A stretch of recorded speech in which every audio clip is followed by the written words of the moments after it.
What's going on? If you're watching this video and you're an influencer, you're probably going to disagree with me completely. But we've gone to a point where influencer marketing is either completely dying off or is dead. And there's a lot of reasons for this. There's reasons that go to the people themselves and the way that they chose to go about the industry. It also goes into the way that consumers actually see influencers at this point, which pretty much happens with everything. If you look at ads, people eventually start noticing what is an ad and what is not, no matter how creative you put it. And I believe that this is the exact point of where we're at with influencers. There's a lot of different things that are happening, and we'll talk about them in different videos, such as AI influencers. Like, you don't really even need to be a person anymore in order to be an influencer. They're using the likeness of people and robots and machines and AI. So things are changing very fast. But I think that for this video, the reason that these influencers are not working anymore when it comes to marketing is because the consumer has realized that you are looking at an ad, that somebody has paid you in order to promote the thing that you are promoting. And so, let's say a restaurant calls you up and says, hey, I want promotion. You have this influence, you have all these followers. What happens? You create a video, and most of these videos that are being made are vlog style, right? Hey, come, and they get their phone, they say, hey, come with me and let's go on this trip to this restaurant, on a date. And so most people, and you'll look at the comments. I say that you should go look at these videos that influencers are making. Look at the comments, and the comments are no longer, I should go try this place out, or let me tag somebody that I want to go to this place. The comments that you're seeing on these videos are now them appreciating the influence. Oh, this looks so good. I'm glad you had fun. You guys look so cute in the video. I like what you're wearing. Like, nobody cares anymore about what they're actually going to do. So the consumer has become smarter, right? They know that this is an ad. They know that you're pretty much promoting something in exchange for money, for a meal, whatever it is.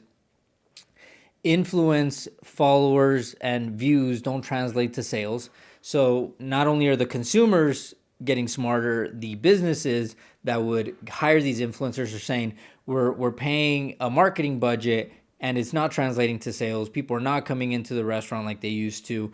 They're no longer, when we posted a video, getting that influx of sales. So it doesn't matter how many followers you have. It doesn't matter if your video did 100,000 in views, where most of them wouldn't even be local, that they can buy a product from you anymore. And then the influencer themselves have gotten entitled to the point where they say, well, I'm going to come and do this video. You have to give me this. It's this much. Like, let's say they're not really thinking anymore about the actual price of what they're charging. If it's $200 a video, right, and you get 0 people in, or you get 3 people in, and each person spends $15, that's $45 that you as an influencer brought into the business. Most businesses are no longer looking at that as a marketing expense. They're looking at it at a loss, right? Like, it is, even though it's exposure and everything, if the exposure is seen by somebody, forgotten, and they say, you know what, I saw this thing for Billy Boys, but that's cool. I'm actually going to go to Carl's Jr. Your influence really did nothing. You have no influence, even though you are that quote unquote influencer. So there's a lot of things that need to change. I don't believe that blogs are working anymore, where you say, hey, come with me to this place. I think that most places are looking for very specific things when it comes to promoting places, such as if you are a new restaurant, right? Is the new restaurant a new brunch spot? That can be promoted that way, right? Where you get an influencer that says new brunch spot located in the downtown district of wherever you're at. That becomes shareable to where people start sending it to each other saying, we should go try out this new brunch spot, right? And so your marketing strategy starts changing, because you can't be that new brunch spot over and over and over again. Eventually, after a year or two in business, you have to do something new. You might have to come out with a new promotion, a new eating challenge, something like that, that then they are able to say, new all you can eat challenge that just came to the city. Check this out. If it's a new product, they can say, hey, new product designed specifically for, women of this age range to this age range. Check it out. That way, it's like, if you're within that age range, you will tag somebody because they will say, hey, this product is for me. But the videos themselves can't just be vlogs anymore of look at what I got, look at what got sent to me, you should get it too. It's an ad. People are seeing it as an ad. And you know what? I wanted to bring in John. I wanted to bring in John, the GM of Marketing Hunters, to this one because he does a lot of stuff with influencers and real stuff that he can talk about that he's seen. So John, I know that you work with a lot of companies with Marketing Hunters and stuff, and you were doing influencer campaigns. What are you seeing as far as like what's working and what's not? I think it's one of those things that in marketing, everything kind of happens in waves. And due to what TikTok did and how TikTok's like huge push and how it became so popular, it changed the way a lot of these companies are running the algorithm. Which, if you look at TikTok, it became a TikTok shop, right? Yeah. So anything that you see on there, you kind of have that defense mechanism up of, hey, this is another ad, or I'm trying to be sold something. And I feel that pattern, it bled over into Instagram, it's bled over into Facebook, right? Forcing to what we saw personally in the business was now all these influencers that we were sending out there, they weren't having the same effect. And it started generating questions from the clients being like, is this still being effective? Is it actually generating business? Or Yeah. are we just sending people to kind of get a free entry to whatever the business was, but not really seeing any return on investment? Yeah, that's another interesting one, which is the TikTok shop, because I feel that consumers at this point would rather you just say, and it's funny because that lady that literally made all that money, right? That's just like phone this much, pen this much. Like the consumer's just like, just tell me what you want to sell me, and I'll make the Yeah. decision right there and then, Yeah. right? Versus having all these people that are trying to pretend like they're not selling you anything. What other stuff have you seen on like more of a specific basis with like some customers? So I think the big thing right now that everybody's looking for is if you are an influencer or if you're looking to work with influencer is your ability to see how effective the campaign is, right? So meaning, do you guys have some type of partnership with them where you can track a code? Did you set up some type of tracking links or something to show how much traffic is actually driven back? Because now you have the analytics to make it make sense for the business and for the influencer, right? So as an influencer, you need to make sure that you can show those stats of how effective your audience really is, or like how valuable the audience really is. And as a business, you want to be asking those questions because you don't want to be paying for some type of campaign or some type of influencer that's not really effective overall.